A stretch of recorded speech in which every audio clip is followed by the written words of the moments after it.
Shefsky here. Welcome to Fantasy House. Every week we have a different special guest come and give us a wild imaginary tour of their fantasy house. It's just a blast. It's the world's only NSFW real estate podcast, and it warms my heart to feel like a kid again and just get imaginative.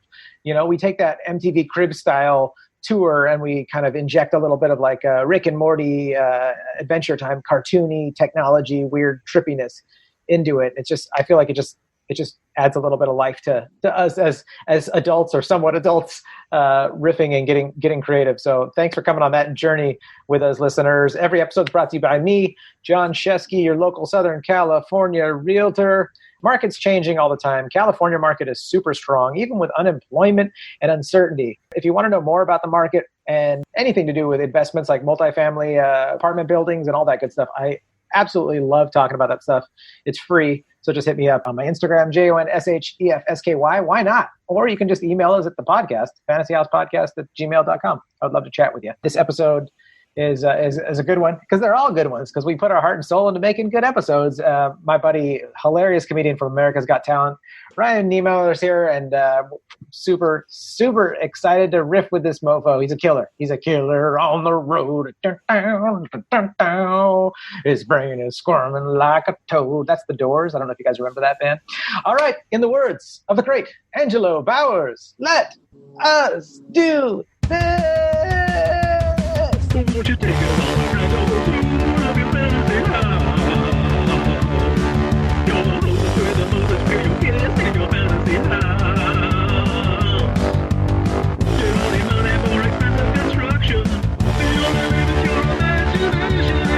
Food of your fantasy house right now. How are you, dude? Good, man. Been a bit. I feel like I've talked to you because I've been watching like you take off and have major success, and so I've been like keeping up. So I have that celebrity thing now where you feel like you talk to someone a bunch. Right. Like, I haven't actually talked to you in forever. I've just been hearing you talk to me. Yeah. It's been a bit, and that's especially a weird thing with AGT, especially. Like obviously we were friends beforehand, so we know each other. But like AGT is weird because the way they frame it, like people think they get to know you really personally as a human. Yeah. So like it weirds my girlfriend out. Like when we were allowed to go outside, we'd be like at places like having dinner and people would walk up to us and be like, "Ryan, how are you, buddy?" And then like after they'd leave and get a picture or whatever, my girlfriend would be like, "Did you know them?" And I'm like, "No, never met them in my life. I have no idea who that is." People just think they know you. So they sit down at your table and like chat. It's weird. It's one of those weird psychological things that you can't take out with media, dude. You just can't. You can never get rid of that, dude. Yeah. It's right? definitely weird, and especially now that I have some sort of like notoriety. Now there's like new things to like weed through now. Like there's different expectations of me than there was 2 years ago, and like now you got to figure that out. It's always like what's the next step and the next step. What's been the biggest surprise to you about like being successful now? Like going from being a relatively unknown to like, oh, you can tour around and people will come to see you and your act. Yeah. What's been the biggest surprise about that? That in of itself is still weird because like so much of my career was built loosely on spite. It was like those people telling me like, talking about your arms will never get you there, kid. Like all that kind of stuff. It's so crazy. Anyone ever told you that, Ryan? Because, dude, when we started together and you were hilarious from day one, and no one ever looked at each other and said, like, but he's talking about his arms. Everyone was always like, dude, that guy just fucking destroyed. Yeah, and that's what it should be. And that's the way I've always looked at it, Like, if I'm not for you, that's fine.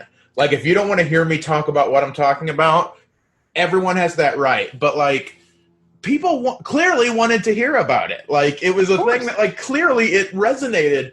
Like, a fourth of this country has a disability. If I went out there and just ignored it, what a slap in the fucking face that is to, like, everybody. The other weird thing, too, is just how quickly people's perception of you changes. So many comedy clubs that I had tried to get in to showcase just so I can maybe do feature work that ignored me for years, who are suddenly like, hey, do you want to come headline? When do you have time available? Like your And again, it's just like any business. If you have something you can offer them, they're going to be nicer to you. Totally.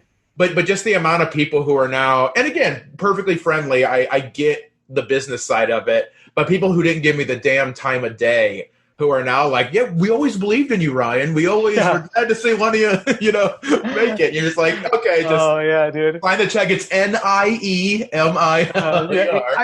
Okay, so I heard Bill Burr talk about that. He's like, do you think like that? He was talking about the same thing. It's like all these places that didn't give him the time of day until he was famous. He's like, he's like, I'm paraphrasing because that's the only thing I know how to do. Sure. I'm a parrot phraser. It's all I know how to do because I'm not good at remembering like actual numbers and quotes and whatnot like that. So he said something along the lines like life being too short to like even be bitter about it. Like now that you're successful, you're spending all your time being thrilled and grateful that you were successful. Yeah. Are you really do you have time in your heart to be like, I'm vengeful and I'm going to make them pay? Or it's like, yeah, whatever. Water under the bridge. Write me my check. I'm going to go do what I love doing, what I knew I was always meant to be doing, which is being the headliner that they didn't know. They're the weaklings that didn't have faith in you, or they couldn't afford to. Business is tough, like whatever. They couldn't afford to. And some of it too is just timing. Like, I'm glad it took me as long as, like knowing what I know now. Yeah. I tried to get on AGT for 5 years and I was getting frustrated with it for a while. I was like, but if I would have got it 5 years ago, I wasn't ready. Yeah. I don't know Drew Lynch that well. Yeah. But like I had heard this about him because when he had his run on AGT, he was pretty young into comedy. He was maybe 3 years in, something like that. Yeah. And his headlining sets were rough for a while. Oh, like sure. he's a killer now. Like he put in the work. He's great. Yeah, but at the time, he was expected to do 45, and he maybe had 20. Maybe. And that can be tough to be thrust into that. So like having that time where you kind of put in the work and you have that frustration, and me doing all these like dive bar gigs across the Midwest and the South and in front of real people, like you said.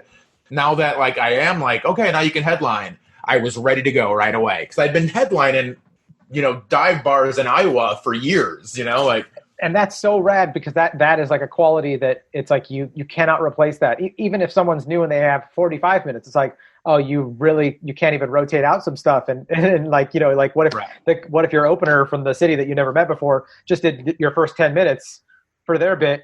Are you going to do that now? Like you need to have some chops to really deserve charging a ticket price for people and have them say, word of mouth, tell their friends, like, you got to see Ryan in person. He's freaking killer. It's not just on TV.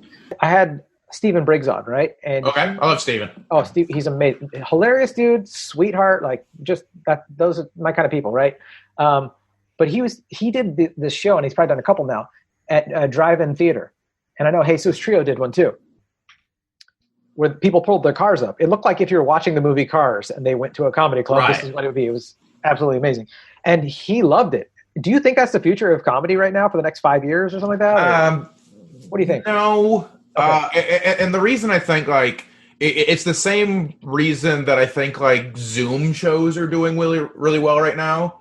Okay. It's because that's what's available. Yeah. Like it would be cool if this was a new market, because like I've done a couple of things with like Nowhere Comedy Club that like Ben Glebe and Steve Hofstetter and Chris Bowers are doing. Yeah. And the shows are amazing and they're doing a great job and they're getting extra money into comics' pockets. Like it's fantastic. But like I'm a little curious of like are those successful because the shows are awesome? Or are they successful because people can't go to real shows very often right now? Yeah. Like are people going to choose that over going to the Laugh Factory? Going to the Improv when they can? Or is it just like they're excited about it because, shit, that's what we have? I mean, I think it's a combo of both. I think it's novel, and I think it's exciting to be able to go out. I haven't been able to go to one yet, but Steve's like, I'll get you a spot on one. I was like, I'm not leaving the house yet. But but dude, like it looks super rad. And I'm like, if they let's say they get a vaccine going in the next couple months, and then in the next year, 2021, probably 2021 will still be interesting with social distancing and masks and stuff like that. Yeah. Through the whole year, probably. And people just being gun shy about leaving. Like, even when it's safe, are people going to believe it's safe yet?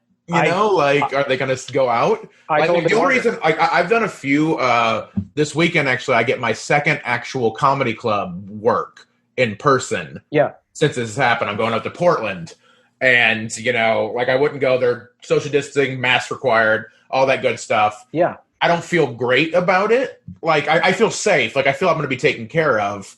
but like I'm going because no one else is paying my bills. Like we have to make some kind of money. Mm-hmm. And it's interesting because like some people, like when I post that like, hey, come see me in Portland this weekend, some people are like, hell yeah, I'm going to be there. And some people are like, I would not go to any comedy club under any circumstances right now, but I love you. So it's like, there's like this mentality of like, people are going to come along with it at different times, depending on their own, mental state, whatever. People might have underlying health problems. They would love to go out, but like for them, it's too risky. Totally. I don't have that. So for me, I can kind of judge and be like, all right, I'm being selective. Some places I had to cancel some stuff in Florida because I just don't feel good about Florida right now. I don't know if anybody does. Yeah, I want to do the shows, but the problem is Florida is what it is because they have such a fuck it, we're doing it. Open everything. And I'm like, well, no. But Portland's been cool about it. I did Illinois a couple weeks ago. That went fine. I'm getting tested after each trip that I make like that, just to be sure. Yeah. Because I don't want to put myself or anyone, I don't want to put my fans at risk. That's the responsible thing to do. Yeah, I mean, I'm not a monster or anything, but like, I would love to sit home and just collect money, but like, no one's paying artists really to not be out there doing it. So we're kind of like rocking a hard place. Like, what do you do? Yeah, I mean, that's such a challenging thing. I was talking to Sandy Danto, and he's like, do you think our art will ever come back? And I was like, I'm sure it will. It's just, at what pace? And, I was listening to Altitude Report, and I felt like it was such an important statement. He had a guest on who was just saying, like, guys, like, the pandemic will end. People are super absorbed in this, and they think it's going to last forever. It's like, it's a problem. It will be here with us for a bit, and we're going to have to deal with it. But at some point, whether it's 2 months, 6 months, couple years, like it will end. And will things all go back to normal? No, things are going to change like they always do, but it will end. Regular stand-up will be back. And I think artists are going to be fine at some point. We were already starving and struggling and whatever. Right. Yeah, like if there's any group of people that knows how to survive when they're not making, like I had, like the last year is the first year I've ever really made actual money in my art. Like I know how to live off some East Mac and some ramen noodles. And I remember Mo Mandel had a bit during the 2008 crash, and it was about like the economy crashing, and he's like, I again paraphrasing, he totally didn't. He's like, what does that mean to us in Hollywood? Like, you don't notice a difference. You're like, I was broke before that and struggling to pay my rent and put food on the table and had no future financially. And now you're telling me I'm going to be broke and struggling to pay my rent and have no future financially. It doesn't make a difference. Like if you're already broke. Yeah. As long as the water's still running and the electricity still goes on, you're safe. Then there you go. Yeah, that's all you need. Luckily, I have enough people that love me that they won't let me be homeless. So thank God for that. I'm cool. Social safety net. I love. This is not a video podcast, but I can just describe to our listeners. Ryan has the Jurassic Park parody logo for himself. Yes. So imagine the Jurassic Park logo, but instead of it being the T-Rex skeleton, it is his arm, and it says "Cripple Threat" underneath it. Genius. Oh. Yeah, that is the best $75 I ever spent. Genius. It was about 6 years ago. One of my buddy's girlfriend, like her younger sister, had just gotten out of college with a graphic design degree. And she was just looking for stuff for her portfolio. So I was like, hey, I had this idea. If you want to give it a shot, like I'll throw you a few bucks and we'll see. And then like she just nailed it right out of the park. It could not have been better. And then a fan actually made that sign. So it's like a big ceramic, he like fired it up in a kiln and it's legit. Like that's a weird thing about like the kind of success I've had recently. Fans just bring you presents now. Oh yeah. Like, I would have loved this 6 years ago when I couldn't afford it. Like, it's like celebrities getting the swag bags with, like, 2 iPhones in it. He's like, do you think Seth Rogen needs 2 iPhones right now? Like, he gets them. Like, man, I needed you to pay for my dinner 6 years ago. Totally. Get these fans a time machine, huh? Oh, dude. Let's imagine that we got the orange drone flying around right now over your fantasy house. What are we looking down at? What are we seeing? Okay, so I don't know how to translate this. I'll tell you. I'll start first. I'll tell you what. If I didn't end up falling in love with the girl I moved out here for right now, this was my plan. Because I kind of convinced myself in my head, I'm getting towards 40. I'm like, I'm just going to be single and just have fun and do this. Here was actually my idea initially. So I was going to buy or build a tiny house, not like tiny house in like that phrasing, but just a small, modest, just normal, maybe 2-bedroom house. Yeah. On some land, and then build basically a giant pole barn and make that an arcade. Hell yeah. I am a huge game collector. That is what I do on the road. When I'm traveling, I always look for like ma and pa, like, video game stores. I'm a collector. I own 2,000 plus games right now. Yeah. It's what I'm always looking to do. So like my vision, because like I grew up so poor. So we grew up in a trailer. There were 6 of us in a tiny trailer. I was been a struggling comic up until last year. Yeah. So like I know what it's like to live with a little space, basically with a tiny space. Yeah. So I don't have like these grand visions in my head of like I need to have this like huge den and this huge like bar. For me, I'm just like I need a bed, a toilet, a fridge, and then an arcade. So that was kind of the vision. So like the dream hope now, and I tell my girlfriend this when we're talking, it's like, okay, as long as I have, a giant space for a game room, that's the starting point for me. I need to be able to look at the house and see what the setup is for the space to see like, okay, can I put my collection in this room? As long as you can fit your collection, then you're like, that passes the test. There you go. Exactly. Maybe all I need in life is a big old game room. It's kind of what it is, man. I'm a giant kid, man. I wanna be able to display the cool stuff that I'm getting, and like, yeah, dude. And so it's like I've even like you can have the rest of the house. You can put doilies where you want, whatever thing you want to do. Please go nuts. It's all you. Dude, I would love to meet your girlfriend. It's someone that you have to tell, like, you can put your doilies anywhere, honey. Yeah, she's 95. I was just going to say, like, oh, dude. All right, so describe us. Take us on a tour. So we're at your fantasy house now. Okay, so, and then like I want some land. I do want a little land. I know California, that's tricky.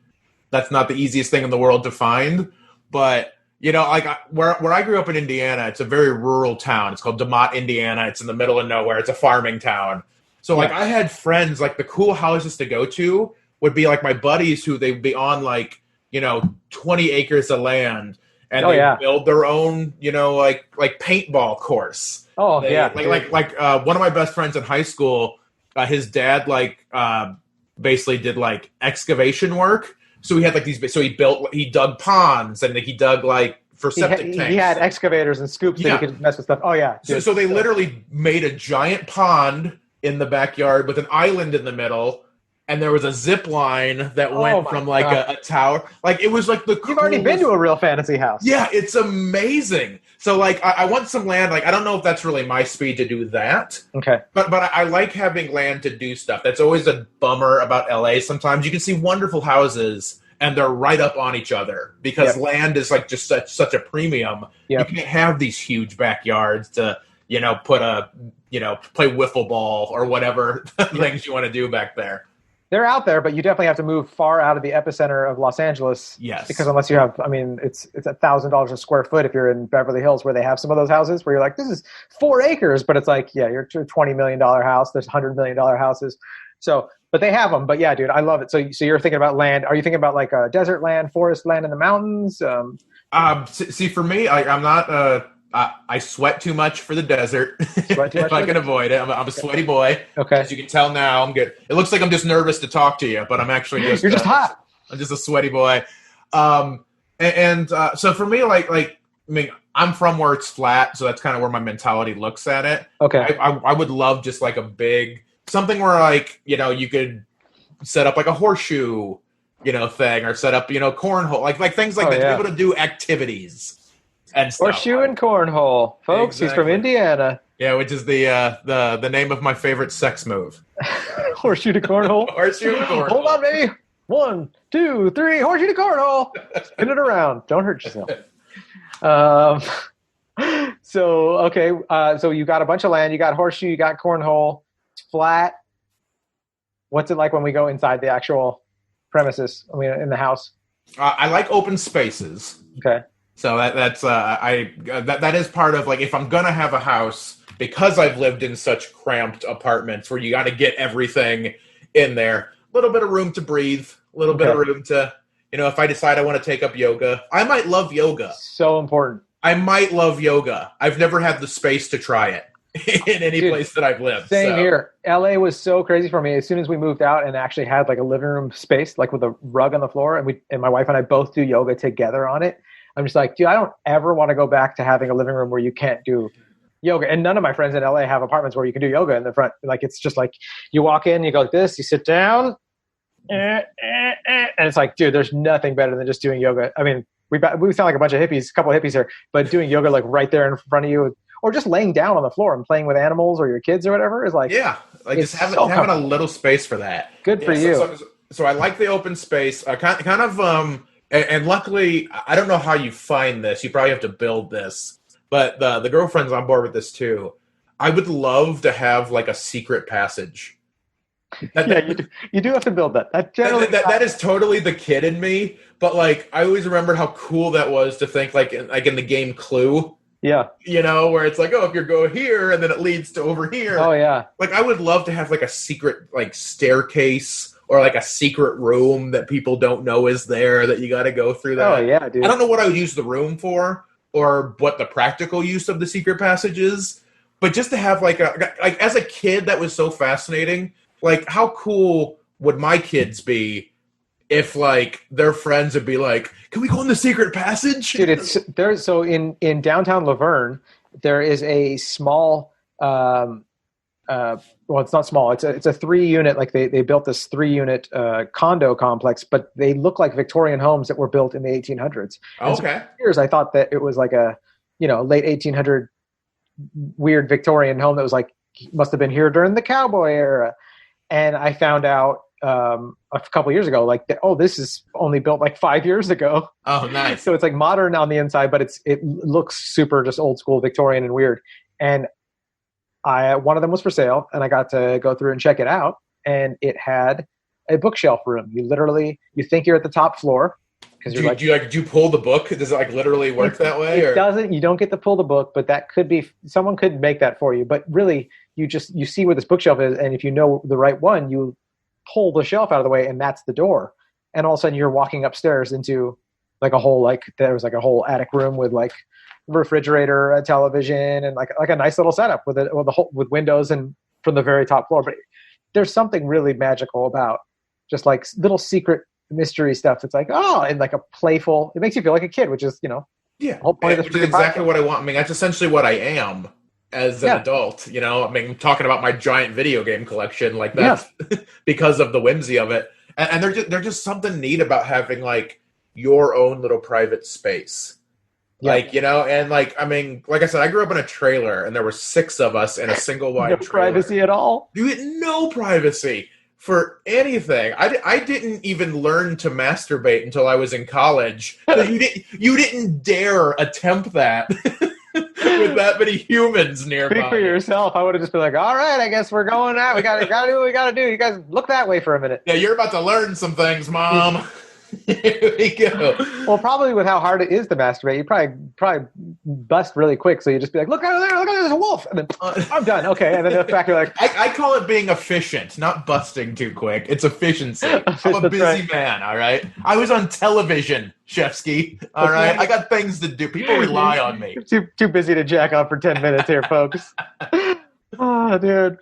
Busy. Yeah. So definitely a secret passage or like a secret room. Something like that, I think, would be very cool.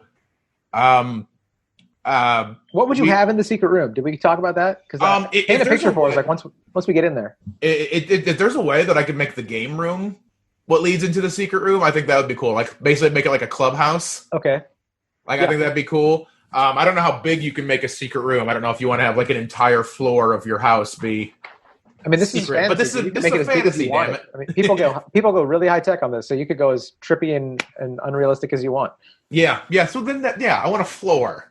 I want a floor that's basically that. I've always wanted, it's sad you don't see them very often out here, but like I love a big like finished basement. Oh yeah. Like that was always super cool. Like my aunt and uncle Like they kind of had theirs, like that was kind of the template in my head. And kind of like looking at it now, it wasn't as big as I thought it was when I was like 6. Yeah. When everything's giant. Yep. But like kind of like going into this like separate area, like again, it's not quite a secret passage, but like it's separated from everything else. I love it. Is it something primal about us, about going underground? Like because I grew up with, I had these friends in Illinois that we would visit in summers, and they were fairly well off, and they had an underground, like their basement was huge, and it was like they had it designed. They had 4 kids, so they had it designed for the kids, which I was one of the kids at that age, and could go play with their kids in this, like they had a little basketball court and like this little movie viewing thing, and like there's something magical about going down the stairs underground. Yeah, it's so strange. Like I know a lot of people in the Midwest do it. Like they set up like a bar down there, so it's like entertaining. It's like like the very kind of cliche definition of a man cave. A lot of times is what the basement becomes in the Midwest. And I'm not a drinker. I'm not like that kind of guy. Yeah. But again, just kind of having an entertainment space, because like just something about like not seeing the sun makes it kind of have like almost like a club feel in a weird way. Like not like a nightclub, but it's like, hey, now it's like a speakeasy. We're just like, hey, this is clearly where we're entertaining. This isn't where you work. This isn't where it's a recreation space. What happens in my finished basement stays in my finished basement. Y'all understand? Okay. Yeah, and the other thing I would want too, anything with like basement or multiple floors, I want an elevator. Yeah. I love an elevator. I had never actually seen one in a home. I'm going to name drop a little bit, but it was only because this was so cool. So, last Thanksgiving, I had dinner at Chris Jericho's house for Thanksgiving. Wow. So I happened to be – we've become buddies from AGT. It's like the weirdest thing. It's a whole other story. Oh, that's so awesome. But the fact that we're buddies now – and I was doing shows. I was working Side Splitters down in Tampa, and he lives down that way. Yeah. And him and his wife saw that I was down there, and he'd be like, hey, you got plans for Thanksgiving? And I was like, I'm probably just going to hang out. And he's like, no, you're coming over. Oh, that's awesome. The house that they bought, apparently, like it used to be owned – by like the people who invented Gatorade, essentially. So I think Toronto, it was down in Florida. Yeah. To show how ridiculous it is, like I think they still live next door. So like the actual old dude and his wife that actually were part of that. Yeah, they still live there. This was the house that they just gave their son. So it was just like a legacy house, and there was an elevator in the house, and it's not a super fancy elevator, but just the novelty, and it's faster to take the stairs. It would have been way faster. There's something fancy boy about like pressing the button to be like, I want to go up and I don't want to use my legs. Yeah, it was even one of the older ones too, where it had like the metal gate. You had to go over yourself first before you did it. Yeah. I was like, this is so cool. I don't know why this is as cool as it is. It's rad though, but it's so cool. So it kind of I think goes in like the mentality of sort of like the secret passage. Yeah, like it's just like such like a like interesting ways to travel around your home. Like a fire pole into the basement would be awesome. you know? Yeah, like the Ghostbusters house, dude, for sure, sure. Just alternate ways to get around, I think, are fun, especially for things like you'd have to be safe with like toddlers or whatever, but like. How cool would you be, like, as a 9-year-old if you had a fire pole in the house? I think a fire pole would make you a cooler 9-year-old, and an elevator would probably turn you into a fascist dictator. That's just me, though, folks, and what do I know about psychology? I'm just throwing shit at the board, seeing what sticks. Is that right? You know what I'm talking about? That seems to make sense, though. If you polled the amount of people, no pun intended, if you did a survey of the people that grew up with fire poles in their house versus elevators, I bet you'd find out that I was right. Just thinking about it, though. Do you have a kitchen in this fantasy house? I do. So I don't know how to cook. That's okay. I don't have a skill set on that. So like a kitchen's never been a huge priority for me. But again, space is always very important. I like an island. I like having that big setup there. And then just, man, because I'm so nerdy, like, I don't even know how much I would use it, but just being able to have, like, a full, like, video game setup, like, in the kitchen. In the kitchen. This is how much you don't cook. You're like, I'll be just playing video games. But I was like, yeah, in the kitchen, are you going to cook? Like, I don't cook. Like, I want to open the oven, and it's actually a TV behind it. It's not even a functioning oven. It's just what game would we be playing, then, if we were in your kitchen? You're giving us the tour right now as your host. I'm walking through it. I'm like, all right, Ryan's showing us the kitchen. What would you want to play right? Oh, it's got to be something old school. Like I probably set it up with like an NES emulator, like an old school. Because like something like that's going to be a talking point.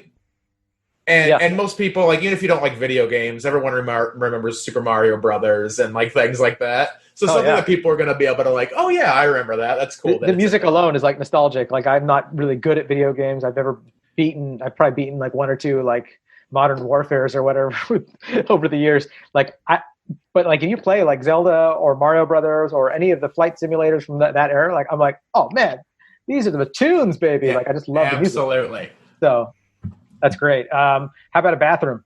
I know you do that. Bathroom is again, space. Always the first thing I'm going to say. I love the idea. I'm getting older, man. I have bad knees. I hate walking. I want one of the like basically a room that is the shower.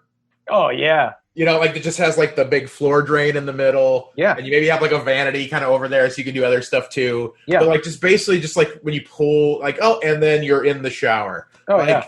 Like I stub my toe and shit so many times, like getting into like a tub shower and because those are always what's in apartments. It's almost always a tub shower. Oh yeah. Like getting into there.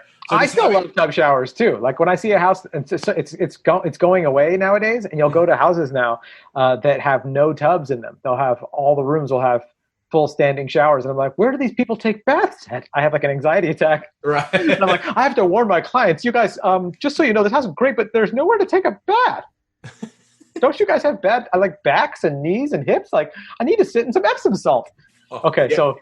Giant walk-in shower. Yeah, I want that for the shower. And then also, like, probably in the same room or kind of around there, having, like, kind of like more of like a hot tub, like something kind of bigger. Okay, there's our than that. Because I have no desire, like, if it comes to, like, cleaning myself, I have no desire to sit in a bath. Like, you're just sitting in your own filth. Yeah. It's like I don't like, if I'm dirty, I don't want that to be how I'm cleaning myself. I'm not at all. Just so our listeners know, I'm not at all insinuating we should all be sitting in our own filth. Just so you guys know. I'm talking about like the dude. That is what I got out of it. As long as I've known candles lit, read a book. Yeah, that's what I meant. Like, as long as I've known you, you've been like, hey, you want to come sit in my filthy water? That's true, huh? It was very weird. 12 years, folks, and that is my opening line. Yeah, the fact that you got your wife that way just shows that there's somebody for everybody. That's right. My filthy, filthy marinated wife. Yeah, but I want to have like a big kind of like hot tub jacuzzi. Okay, that's great. I do like that. Big, just like a lot of counter space is big. It is. Like right now, we have to use separate bathrooms in this place. It's a 2-bathroom and one's like a full and one's like a smaller one. Yeah. There's just not enough room for the girlfriend and I to both be there.